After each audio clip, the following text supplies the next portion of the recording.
Hello traders. In this short video tutorial, we will show you how to use best way to enter indicator, made exclusively for NT8. This indicator will help you understand and act on market dynamics very quickly. First, as always, follow the PDF instructions on how to install the indicator.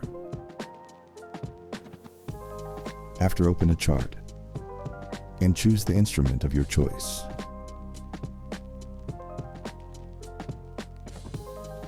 Once done, open indicators and choose best way to enter from the list.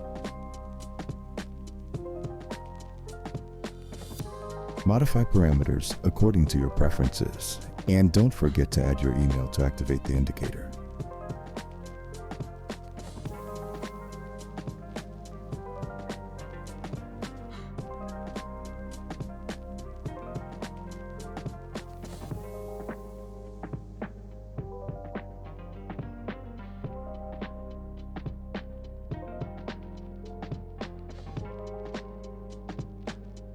And ready.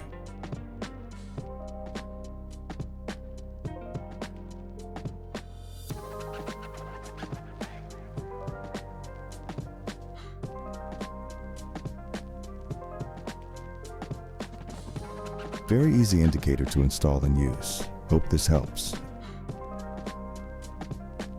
Thanks for watching a Myindicators video tutorial.